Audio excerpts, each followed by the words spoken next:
Hello and welcome to video 3, Mechanics and Keywords of the Final Fantasy Z card game. Thank you so much if you stuck with me this long.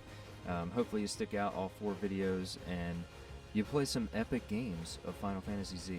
So in this tutorial I've got Estinian Varlanu from Final Fantasy XIV loaded up here, and we're going to be talking about some of the keywords that are in this game, and kind of, just a quick primer on some of the more advanced stuff that hasn't been covered yet. So, I've alluded to the fact that your party size affects your damage. So how does that work and what's that called? That's synergy.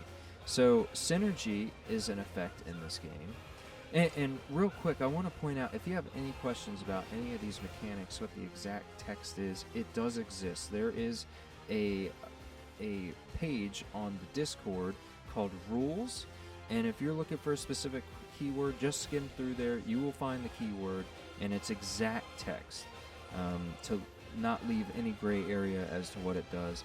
But I'm just going to be giving you a quick primer in this video. So, sorry, I kind of went off on a tangent there. But your synergy, a party of 1 does +2 damage, a party of 2 does +1 damage, and a party of 3 does +0 damage. So, as you can see, Estinian by himself is going to get a +2 on any attack he performs. Where if I were playing Estinian and somebody else, let's say a Chocobo, you're only going to do +1. And then say you have a full party of 3, you're going to be doing +0. Now, let's jump right into the next one. Experience gain. So in Final Fantasy, it's an RPG, right? I should be gaining experience. So some cards will say gain experience or lower your opponent's experience, and this is a effect that you'll want to be using for sure. For example, so this card, Staggering Blow, says gain 1 experience. We're going to gain 1 on Estinian. When Estinian, or any character for that matter, hits 5 experience, let's say you've used your power already, you actually level up. So we'll set our experience to 0 again, and he untaps to be used again. And a lot of characters are really good at exploiting this and using their powers over and over again to devastating effect. So definitely be on the lookout for that. Make sure if that's a resource your character or something that you're trying to use is begging for, to stick some cards in your deck that say gain experience. Let me get my little... And then from there, we're going to be talking about gaining Limit Break. In the last video, I had a card that did this, and in fact, I think I still do. So this is going to be our Sword Rain card. It says front, if you have discarded, removed, or shuffled an opponent's setup, equipment, or floating effect card this combat, gain 1 Limit Break. Let's say we did that. We're going to go ahead and gain 1 Limit Break with Sword Rain. And again, as we discussed in the first video, once you hit 3, you can use your Limit Break as an action in combat, and that will give you an option there. So let's go ahead, and that's how you use your Limit Break there. Next, we're going to be talking about class and alignment specific cards. So these are going to be cards that say Dragoon only, or heroes or villains only. So for example, this High Jump card says Dragoon only. I can only use this in a deck that I have a character that is a Dragoon. And even further than that, I can only use this card with that character if I have it in my deck. So let's say I had a Estinian and a Chocobo. We'll continue using that example. A Chocobo is not a Dragoon, obviously, so only a Estinian could use this High Jump card. And then from there, we've got our positionals, which I've alluded to as well, your front and back row. So a lot of Estinian's cards, for example, let's go ahead and use the Shatter card. It has a front effect. Remove an opponent's equipment card. If you did not remove an equipment card, shuffle into your deck after use. Now this is only going to work, that effect, if I'm in the front. If I'm in the back, I only get the You May Retreat an Opponent part of this card. And then even further than that, your cards with front or back in the text box, you do not get your synergy bonus if you're in the wrong row. So if Estinian performs this from the back row, he is only dealing 4 damage instead of the 6 damage he's owed from the synergy bonus rule. And even further than that, you can manipulate your opponent's position in battle. Let's take a look at this card further. Shatter. It says you may retreat an opponent. Retreating an opponent sends them to the back row. And you can retreat an opponent that is already in the back row. So with this card, Shatter, we're going to retreat an opponent, and then if ourselves are in the front row, we will remove an opponent's equipment card. So during combat, there will be an interplay of your opponent trying to get back into position, you trying to stay within position to both receive the maximum effects of your card. Now, of course, that doesn't stop you from playing the card. If you're in the wrong position, you just might not get the full effect. And in some cases, you might not get an effect at all. And that does give me one last keyword to talk about with this setup here, and that's going to be jump, which is very nearly exclusive to Dragoons, but it's written on quite a few cards.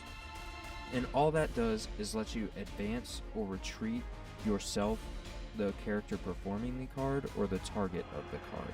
So Estinian, when he jumps, he can advance or retreat to the front row, or do that to his opponent. Advance them to the front row, or retreat to the back row. Okay. And then from there, let's go ahead and talk about staggering damage. This is when you stagger your opponent, if you're familiar with the term from Final Fantasy. This is going to be, let's say we did 1, 2, 3, 4, 5 cards of damage to your opponent.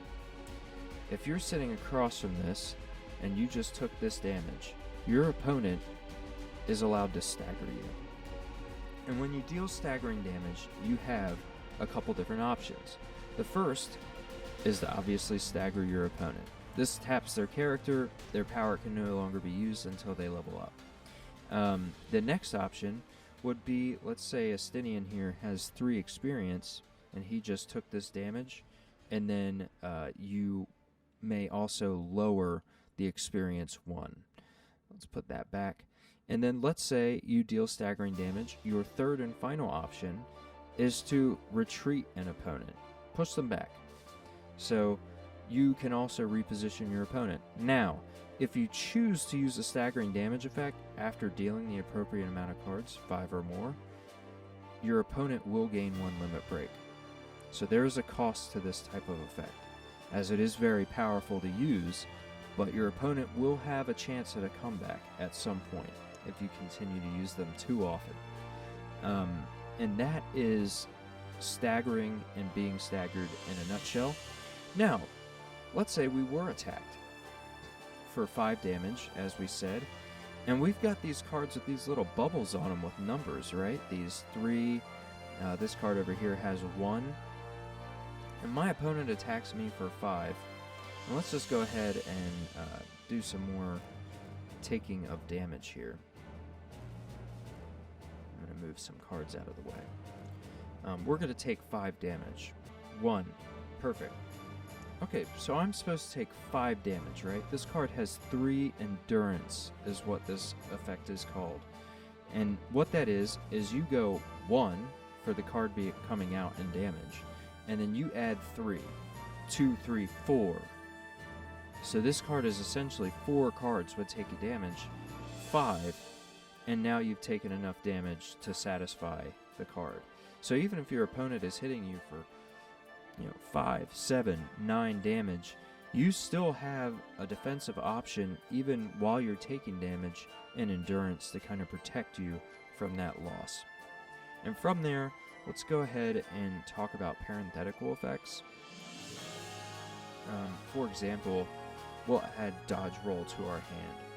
Dodge Roll on the top, outside of its usual effect when being used as a block card, you may remove this card from your hand as an action in combat to place the top card of your discard pile into your hand. Let's go ahead and pretend that we do that. We'll remove this and add weapon block to our hand as an action. Pay attention to the cards that you're using and how they interact with the other cards that you're using or your opponent's using. A lot of your setups and equipment cards will have a positive effect for you whenever your opponent decides to interact with them in a negative way. And then from there, in the last video, I talked about discarding, removing, and rejuvenating.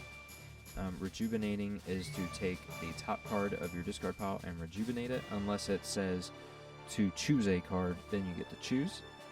And then also, your cost for cards. Where was cost? I think I covered this in the previous video, but just in case. This card, for example, costs 1. You take the top card of your deck and discard it. And that is paying cost.